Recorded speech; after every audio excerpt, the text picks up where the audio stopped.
Hello everyone, welcome to my channel. This is me Rashmi. आज की इस अपनी वीडियो में हम लोग एक बहुत ही सुंदर रचना जिसका नाम अपूर्व अनुभव है उसे पढ़ेंगे। यह जो कहानी है वो मौलिक तौर पर एक जापानी कहानी पर आधारित है जिसे कि तेत्सुको कुरियानागी ने लिखा है। ठीक है, और इसका हिंदी में अनुवाद पूर्वा याज्ञिक कुशवाहा ने किया है। ठीक है, यह कहानी मूल रूप से एक साहस और धैर्य पर आधारित कहानी है। तो चलिए हम इस कहानी को शुरू करते हैं। सर्वप्रथम हम इस कहानी के सारांश को पढ़ेंगे, तत्पश्चात हम लोग जो है वो इस कहानी के जो प्रश्न उत्तर है उसे देखेंगे। चलिए शुरू करते हैं।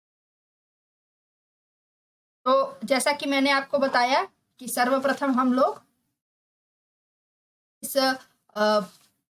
पाठ से संबंधित इसके सारांश को देखेंगे। तो आइए शुरू करते हैं। तो जो मुख्य बात है वो ये है कि आप ध्यान रखिएगा, इसमें सबसे पहले लेखक के नाम को ध्यान में रखिएगा, तेत्सुको कुरियानागी। ठीक है, और ये इसके मूल लेखक हैं। ठीक है, इन्होंने मौलिक तौर पर इस रचना को लिखा है, किंतु इसका हिंदी में अनुवाद जो है वो पूर्वा याज्ञिक कुशवाहा जी ने किया है। ठीक है, तो दोनों बातों को ध्यान में रखेंगे। आइए अब हम सर्वप्रथम लेखक परिचय को जानते हैं। तो यह देखिए, सर्वप्रथम हम कुरियानागी जी के जीवन परिचय को जानेंगे। देखिए, तेत्सुको कुरियानागी का जन्म जापान के नागिसाका में सन 1933 में हुआ था। इनकी रचनाओं में सामाजिक तथा मानवीय मूल्यों का आधार परिलक्षित होता है, यानी कि इनकी रचनाओं में हमें मुख्य रूप से सामाजिक और मानवीय भावनाएं देखने को मिलती हैं। ये इसके प्रमुख आधार हैं। ठीक है, इनकी रचनाओं में यही चीजें सबसे अधिक परिलक्षित होती हैं, इसीलिए आप देखेंगे कि इन्हें सन 2000 में यूनिसेफ के द्वारा, ठीक है,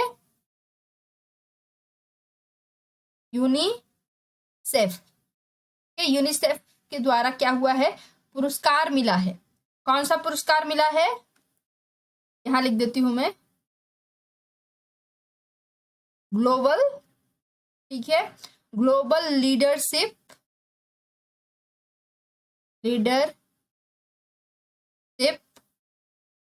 फॉर चिल्ड्रन,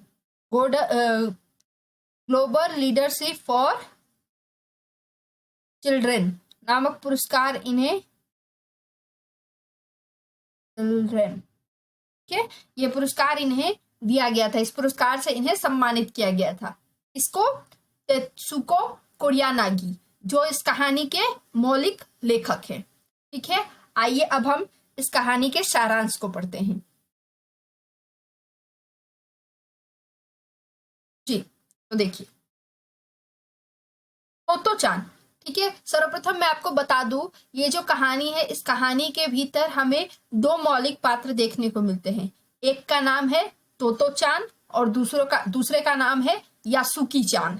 ठीक है, ये जो पूरी कहानी है इन दोनों के ही इर्द गिर्द घूमती हुई हमें नजर आती है। तो सर्वप्रथम हम तोतो-चान से ही शुरू करेंगे। तोतो-चान के लिए एक बड़ा साहस करने का दिन आया। ठीक है, जब उसने यासुकी-चान को अपने पेड़ पर चढ़ने का निमंत्रण दिया। तोमोए क्या है, एक जगह का नाम है। ठीक है, तोमोए में प्रत्येक बालक यानी हर बच्चा बाग के एक एक पेड़ को अपने चढ़ने का पेड़ मानता था। यानी तोमोए में जो बच्चे थे वो लोग क्या करते थे, पेड़ों को अपनी निजी संपत्ति समझते थे। ठीक है, हर बालक जो है वो किसी पेड़ को चुन लेता था और उस पेड़ को वो अपनी निजी संपत्ति मानता था, उस पे वो चढ़ता था, खेलता था, कूदता था। तो यदि किसी दूसरे बच्चे को उस पेड़ पे चढ़ना हो तो उसे फिर उस बच्चे से, जिसका वह पेड़ है, उसे आज्ञा लेनी पड़ेगी, आदेश लेना पड़ेगा। ठीक है, तो यहाँ पर भी यही बताया गया है कि एक दिन क्या होता है, तोतो-चान के लिए बड़ा ही साहस का दिन आया है, क्योंकि उसने यासुकी-चान को बुलाया है। ठीक है, कि आप आइए मेरे पेड़ पर चढ़िएगा। तो आगे देखते हैं। तोतो चान का पेड़ बहुत बड़ा था, परंतु 6 फुट की ऊंचाई पर एक द्विशाखा थी। द्विशाखा उस स्थान को कहते हैं जहां पर 2 डालियां मिलती हैं। जैसे कि मान लीजिए यह एक पेड़ है, यहाँ बताती हूँ। जैसे कि मान लीजिए यह एक पेड़ है, तो इस पेड़ के अंदर मान लीजिए कोई एक डाली निकली हुई है, फिर वहीं से दूसरी डाली अगर निकल जाए तो ये जो मिलन स्थान है इसे ही हम लोग द्विशाखा कहते हैं। ठीक है, तो वहां पर झूलने सी आरामदायक जगह थी। वो जो द्विशाखा थी वो बहुत ही आरामदायक थी और वहां पर आराम से झूला जा सकता था। बच्चे अपने पेड़ को अपनी निजी संपत्ति समझते थे। तोतो चान उस पर चढ़कर लोगों को देखती थी, क्योंकि बहुत ही लंबा पेड़ था, बहुत ही ऊंचा पेड़ था। तो तोतो चान क्या करती थी, उस पर चढ़ जाती थी और वहां से सारे नजारों को देखा करती थी। ठीक है, ये तो हमने बात की तोतो चान की। अब आइए यासुकी चान के बारे में जानते हैं। यासुकी चान को पोलियो था।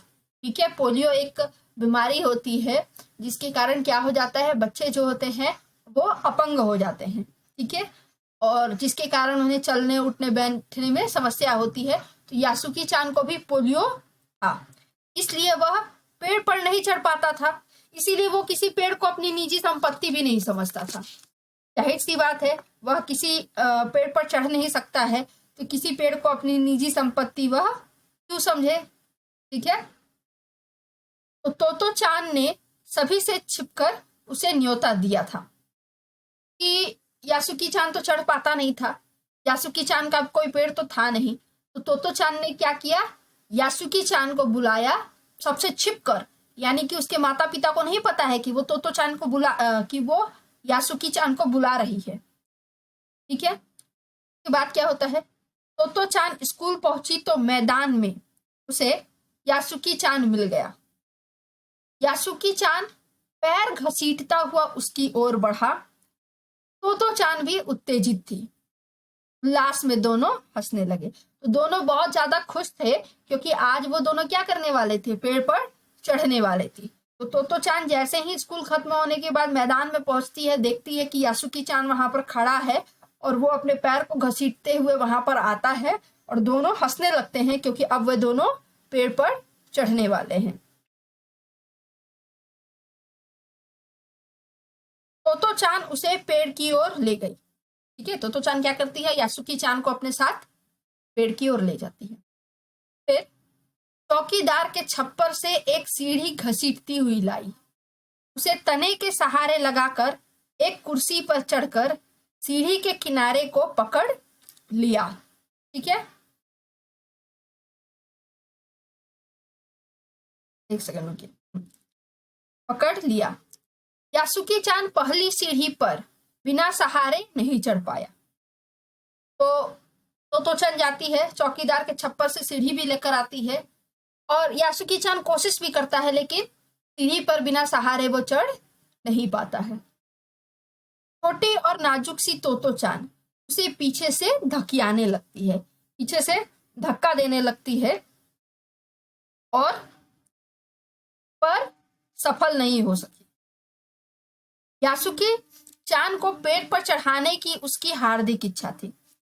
तो चान ये चाहती थी, दिल से चाहती थी कि यासुकी चान जो है वो किसी भी तरह से पेड़ पर चढ़ पाए। हालांकि वो कोशिश करती है, उसको सीढ़ी ला कर देती है, उसको पीछे से धक्का देती है, परंतु फिर भी वो उस पर चढ़ नहीं पाता है। यासुकी चान के मन में भी उत्साह था। फिर क्या होता है, फिर वह चौकीदार के छप्पर से एक तिपाई लाई। एक तिपाई सीढ़ी लेकर आती है। ठीक है, तिपाई क्या लेकर आती है, सीढ़ी। तिपाई सीढ़ी लाती है और सीढ़ी की तिपाई की जो ऊपरी सीढ़ी थी, ठीक है, वो द्विशाखा तक पहुंच रही थी और यासुकी चान निश्चय के साथ पांव उठाकर पहली सीढ़ी पर रखा। तो जैसा कि मैंने बताया, बहुत कोशिश करने के बाद भी तो यासुकी चान था वो चढ़ नहीं पाता है। अब तो चांद सोच में पड़ जाती है कि अब वो क्या करे, किस तरीके से वो जो है वो उसे चढ़ाए। तब बहुत ज्यादा सोच विचार करने के बाद उसे याद आता है और वो जाकर आखिर में एक सिपाही सीढ़ी लेकर आती है, इसे पकड़े रहना नीचे से बहुत जरूरी था। तो तिपाही सीढ़ी की जो ऊपरी वाली सीढ़ी थी वो द्विशाखा तक पहुंच रही थी। तो दोनों फिर जो है वो कोशिश करने लगते हैं। देखिए आगे क्या होता है।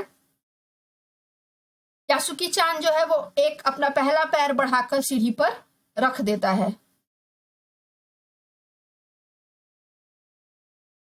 तो चान नीचे से उसका एक पैर सीढ़ी पर रखने में मदद कर रही थी। यासुकी चान पूरी शक्ति के साथ संघर्ष कर अंत में पहुंच गया, यानी ऊपर पहुंच जाता है। तो चान छलांग लगाकर द्विशाखा पर पहुंची, पर यासुकी चान सीढ़ी से पेड़ पर ना आ सका। सीढ़ी के ऊपर तक तो पहुंच गया, लेकिन वो जो है उस द्विशाखा तक जिस पर उसको बैठना है वहां तक वो पहुंच नहीं पा रहा है। ठीक है, तो फिर क्या करती है, तो चान उसका हाथ पकड़कर बोली, तुम लेट जाओ, मैं तुम्हें पेड़ पर खींचने की कोशिश करूंगी। वह अपने नन्हे हाथों से पूरी ताकत से यासुकी चान को खींचने लगती है। काफी मेहनत के बाद दोनों आमने सामने पेड़ की द्विशाखा पर थे, तो वो एकदम पसीने से तरबतर हो जाते हैं, बहुत प्रयास करते हैं और बहुत कोशिश करने के बाद जो तोतो चान और यासुकी चान है वो दोनों जो है उस द्विशाखा पर बैठ जाते हैं।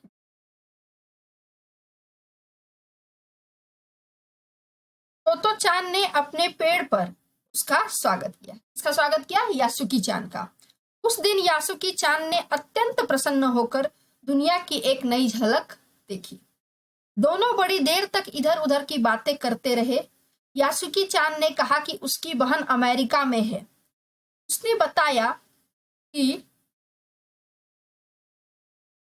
टेलीविजन यानी टीवी जिसे आप देखते हैं, ठीक है, टीवी एक ऐसी वस्तु है जिसमें घर बैठे ही सुमो कुश्ती देख सकेंगे। सुमो कुश्ती क्या होता है, आपने देखा होगा, इसमें दो मोटे मोटे, ठीक है, तो जापानी पहलवान होते हैं, बहुत ही मोटे मोटे, ठीक है, वो लड़ते हैं, तो उसे हम लोग सुमो कुश्ती बोलते हैं। तो चांद सोचने लगी कि छोटा सा डिब्बा, ठीक है, टीवी को वो छोटा सा डिब्बा बोलती है, छोटे से डिब्बे से टेलीविजन में, छोटे से डिब्बे जैसे टेलीविजन में सुमो पहलवान कैसे समा सकते हैं। उसे बड़ा आश्चर्य होता है। उन दिनों टेलीविजन के बारे में कोई नहीं जानता था, ठीक है, वो ऐसा समय था जब टेलीविजन का उतना अधिक प्रचार प्रसार नहीं हुआ था, लोग उतना अधिक नहीं जानते थे कि टेलीविजन क्या चीज होती है, कैसे चलती है। तो यही जानकर तोतो चान को बहुत ही आश्चर्य होता है कि भला उस छोटे से डिब्बे में कैसे जो है वो आ सकती है।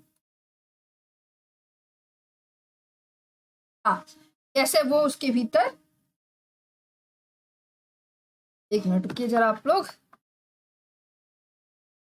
हाँ, अब ठीक है, चलिए। तो कहाँ मैं बता रही थी कि वो ये सोच में पड़ जाती है कि भला उस छोटे से टेलीविजन में कैसे जो है वो सुमो जैसे बड़े बड़े रेसलर जो हैं, जो लड़ने वाले हैं, वो कैसे आ सकते हैं। तो क्योंकि उस समय लोग बहुत अधिक टेलीविजन के बारे में नहीं जानते थे, इसलिए ऐसा था।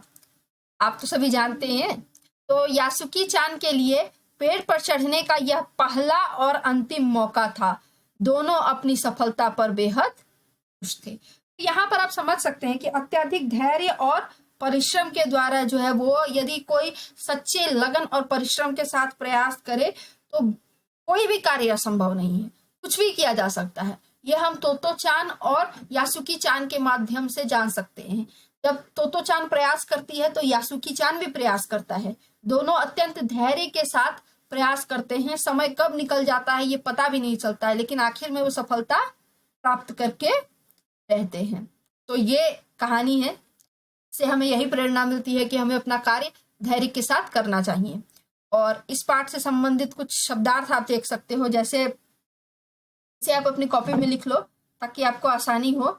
जैसे कि शिविर यानी डेरा या छावनी, चौकीदार यानी पहरेदार, न्योता यानी निमंत्रण देना किसी को, हताश यानी कि निराशा, उदास होना यानी निराश होना, और द्विशाखा, द्विशाखा का अर्थ होता है दो डालियों का मिलन केंद्र, यहाँ पर दो डालियां मिल जाती हैं। इसके अलावा भी कुछ शब्दार्थ है, देखिए, जैसे कि निजी यानी अपनी, शक्ति यानी बल, शिष्टता का अर्थ होता है व्यवहारिकता यानी व्यवहार में जो चीज होता है, हैरान यानी आश्चर्य, पोलियो जो है वो एक बीमारी है, उल्लास यानी खुशी, इसके बाद रम जाना, ठीक है, इसका अर्थ है किसी कार्य में लीन होना, लीन होना यानी एकदम मग्न हो जाना, बेहद यानी बहुत, मौका अवसर, थामे रहना यानी किसी भी चीज को पकड़े रहना, ताप का अर्थ होता है गर्मी, ठीक। इसके बाद है तरबतर, तरबतर का अर्थ होता है भीगा हुआ, यहाँ पर होगा बिंदी एक, भींगा, ठीक है, भींगा हुआ।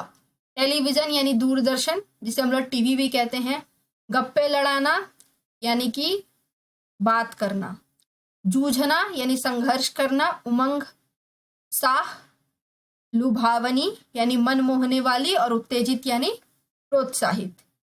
तो ये इस पाठ से संबंधित कुछ शब्दार्थ है जिसे आप लोग अपनी कॉपी में लिख सकते हैं, ठीक है। आइए अब हम इस पाठ से संबंधित जो वस्तुनिष्ठ प्रश्न है उसे देखते हैं। जी, इस पाठ में आए हुए कुछ वस्तुनिष्ठ प्रश्न है, हम उन्हें देखने का प्रयास, उन्हें समझने का प्रयास करते हैं। तो सर्वप्रथम देखिए, पहला प्रश्न जो है कि तोतो चान कहाँ की रहने वाली थी। जो तोतो चान थी वो कहाँ की रहने वाली थी, तो यहाँ पर कुछ ऑप्शन दिया गया है, देखिए, पहला है तोमोए, दूसरा है कुहोन बुत्सु, और तीसरा है डेनेनचोफू, और तीसरा जो है, चौथा जो है इनमें से कोई नहीं। तो ये चार ऑप्शन दिए गए हैं। तो हमने जब पहले ही पढ़ा था तो उसमें था ना कि तोमोए के बालक जो है, बच्चे जो है वो पेड़ों को अपनी निजी संपत्ति समझते हैं। तो मैंने आपको बताया था कि तोमोए जो है वो एक जगह का नाम है। तो तोतो चान कहाँ की रहने वाली है, तोतो चान जो है वो तोमोए की रहने वाली है। तो ये इसका 1 नंबर पहला आंसर है, ठीक है। आइए ख नंबर प्रश्न को देखते हैं। ये रहा ख नंबर प्रश्न। बच्चे अपने अपने पेड़ को मानते थे, क्या मानते थे, तो देखिए विकल्प देखिए, निजी संपत्ति, पराई संपत्ति यानी दूसरे की संपत्ति, और तीसरा विकल्प है इसमें इनमें से कोई नहीं, ठीक है। तो बच्चे पेड़ को क्या मानते थे, मैंने अभी थोड़ी देर पहले बताया, बच्चे जो है वो पेड़ को अपनी निजी संपत्ति मानते थे, ठीक है। ग नंबर प्रश्न देखते हैं। तोतो चान और यासुकी चान में क्या थी, विकल्प मित्रता, शत्रुता, इनमें से कोई नहीं। तो ये तो हमने इस पाठ को पढ़कर ही समझ लिया कि तोतो चान और यासुकी चान में मित्रता थी, ठीक है। तो पहला वाला उत्तर जो है वो सही होगा। घ नंबर प्रश्न देखते हैं। तोतो चान किसे अपने पेड़ पर चढ़ने देने वाली थी, यानी किसको उसने बुलाया था अपने पेड़ पर चढ़ने के लिए। विकल्प देखिए, यासुकी चान, तेत्सुको कुरियानागी, इनमें से कोई नहीं। तो जैसा कि मैंने आपको बताया कि ये जो पूरी कहानी ही है वो तोतो चान और यासुकी चान की इर्द गिर्द घूमती हुई उनके प्रयास, उनके धैर्य और साहस पर आधारित है। तो तोतो चान ने किसे बुलाया था अपने पेड़ पर चढ़ने के लिए, यासुकी चान को, ठीक है। तो ये इसका सही उत्तर है। अंग नंबर प्रश्न देखते हैं। जी, यासुकी चान को कौन सा रोग था, पहला विकल्प लकवा, पोलियो, मिर्गी। तो जिन्होंने पाठ को भली भांति समझा होगा वो आराम से बता सकते हैं कि यासुकी चान को पोलियो का रोग था। तो ये वाला हो गया हमारा। अब आइए हम इस पाठ से संबंधित जो कुछ लघुत्तरीय प्रश्न है उसे देखने का प्रयास करते हैं, ठीक है। देखिए, पहला प्रश्न, तोतो चान के लिए एक बड़ा साहस करने का दिन कब आया, ठीक है। तो देखिए, सभागार में शिविर लगने के 2 दिन बाद तोतो चान के लिए एक बड़ा साहस करने का दिन आया। उस दिन उसने यासुकी चान को अपने पेड़ पर चढ़ने, ठीक है, अपने पेड़ पर चढ़ने का निमंत्रण दिया था। तो चूंकि ये लघुत्तरीय प्रश्न है इसलिए हम एकदम कम शब्दों में से बताने का प्रयास करेंगे। तो जो इसका सही उत्तर है एकदम टू द पॉइंट वो मैंने आपको यहाँ पर बतलाया है। ठीक, आगे का प्रश्न, यासुकी चान कौन था? तो हमारा दूसरा प्रश्न है यासुकी चान कौन था? उत्तर देखिए, यासुकी चान डेनेन चोफू का रहने वाला था। तोतो चान कहाँ की रहने वाली थी? तोतो चान तोमोए की रहने वाली थी। और यासुकी चान कहाँ का रहने वाला था? डेनेन चोफू का। ठीक है, डेनेन चोफू से पोलियो की बीमारी थी, वह तोतो चान का मित्र था। ठीक है, आगे का प्रश्न, तोतो चान का पेड़ कहाँ था? तो देखिए, तोतो चान का पेड़ मैदान के बाहरी हिस्से में कुहोनोत्बुत्सु जाने वाली सड़क के पास था। ठीक है, अगला प्रश्न जो है कि हाँ देखिए, द्विशाखा क्या है? मैंने आपको उसका उत्तर बताया है, ये देखिए, किसी पेड़ पर दो डालों के मिलन बिंदु को द्विशाखा कहते हैं। यानी मान लीजिए ये पेड़ है, ये पेड़ है और इस पेड़ के भीतर यदि कोई डाल निकली हुई है, उसी डाल से एक और डाल निकल जाए, इसे हम लोग, इस स्थान को, इस मिलन पॉइंट को हम लोग क्या कहते हैं? द्विशाखा कहते हैं। ठीक, आगे का प्रश्न, यासुकी चान के हाथ पैर कैसे थे? उत्तर देखिए, यासुकी चान के हाथ पैर पोलियो के कारण कमजोर और बेकार हो गए थे। उसके हाथ की अंगुलियां पिचकी और अकड़ी थी। उसके पांव चलने में असमर्थ थे। ये यासुकी चान के हाथ पैर की स्थिति थी, पोलियो के कारण बेकार हो गए थे। बोधमूलक प्रश्न देखते हैं।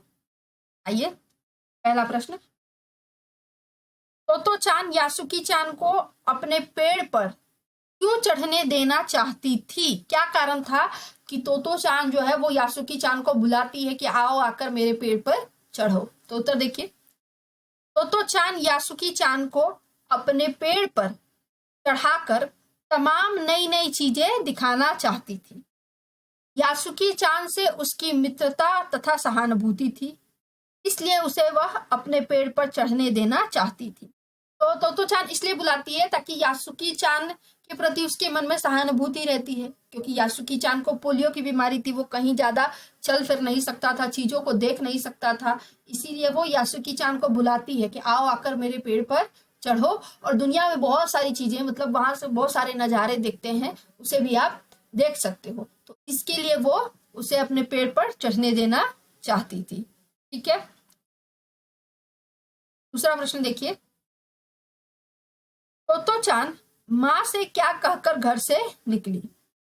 उत्तर देखिए, तोतो चान ने माँ से कहा कि वह यासुकी चान के घर डेनेन चोफू जा रही है। इस प्रकार माँ से झूठ कहकर घर से निकली। तो वो अपनी माँ से झूठ बताती है, वो ये नहीं बताती है कि वो अपने पेड़ पर चढ़ने जा रही है यासुकी चान को लेकर, वो बस ये बताती है कि वो यासुकी चान से मिलने उसके घर डेनेन चोफू जा रही है। तो वो माँ से झूठ कहकर निकलती है। ठीक है, अगला प्रश्न देखिए जी, अपूर्व अनुभव, ये जो इस कहानी का नाम है अपूर्व अनुभव, कहानी से क्या शिक्षा मिलती है? यानी हम इस कहानी से क्या सीख पा रहे हैं? तो उत्तर देखिए, कहानी से शिक्षा मिलती है कि किसी भी प्रकार की दृढ़ इच्छा बुद्धि, यानी अगर आप कुछ भी ठान लो, ठीक है, और उसके लिए आप कठोर परिश्रम करो तो क्या होगा? कठोर परिश्रम से अवश्य पूरी हो जाती है।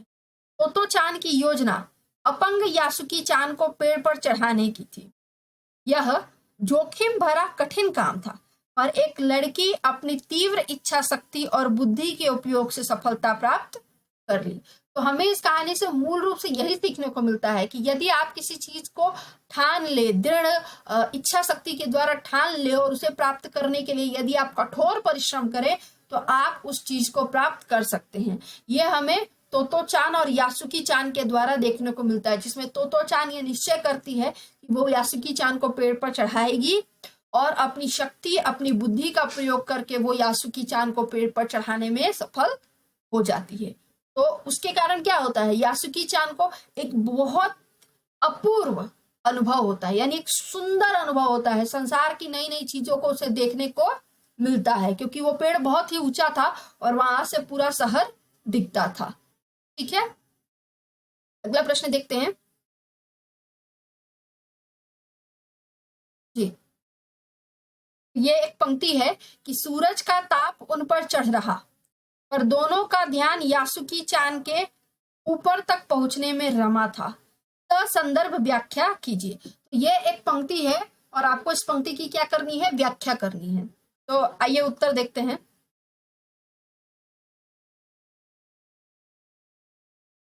जी। तोतो चान तथा यासुकी चान दोनों को यह पता ना चला कि यासुकी चान को ऊपर चढ़ाने में कितना समय लगा। जब काफी देर से वो प्रयास कर रहे हैं और उनको समय का भान नहीं है कि कितना समय हो गया। सूर्य की तेज धूप उन पर पड़ने लगी। सूर्य कहाँ तक आकाश में चढ़ गए हैं, तेज धूप पड़ने लगी। ठीक है, तब सूर्य इतना कहाँ तक आकाश में चढ़ गया है, कहाँ तक उसकी धूप पड़ रही है, इसका ज्ञान, इस बात का ज्ञान उन्हें कोई ज्ञान ना हो सका। इस बात का ज्ञान बिल्कुल भी नहीं होता है। दोनों का ध्यान केवल इस बात में लगा हुआ था कि यासुकी चान कब पेड़ पर ऊपर चढ़ जाता है। ठीक है, तो किसी भी कार्य में मन के रम जाने, यानी एकदम मन लगा देने से क्या होता है, समय का ज्ञान नहीं हो पाता है कि कितना समय हो गया। तो तोतो चान और यासुकी चान जो है, उन दोनों को समय का बिल्कुल भी भान नहीं है, क्योंकि उनका ध्यान कहाँ है, इस बात पर है कि यासुकी चान जो है वो अब पेड़ पर कब तक चढ़ जाता है।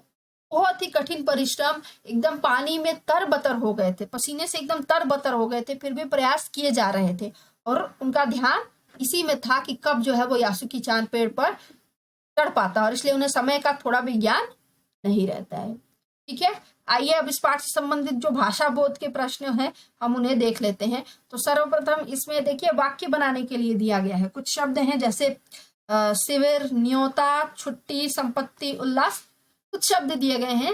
इन शब्दों से आपको वाक्य बनाना है। मैंने कुछ वाक्य बना दिए हैं, आप चाहे तो कुछ और भी अलग तरीके के वाक्य बना सकते हैं। ठीक है, तो देखिए शिविर, शिविर में क्या है, सैनिक शिविर में आराम करते हैं। शिविर आप कह सकते हो टेंट। ठीक है, इस तरह टेंट जो लगाया जाता है जिसमें जो सैनिक होते हैं वो आराम करते हैं। न्योता में देखिए, रमा ने अपनी सहेली को न्योता दिया। रमा नाम है लड़की का, उसने अपनी सहेली को न्योता दिया यानी निमंत्रण दिया।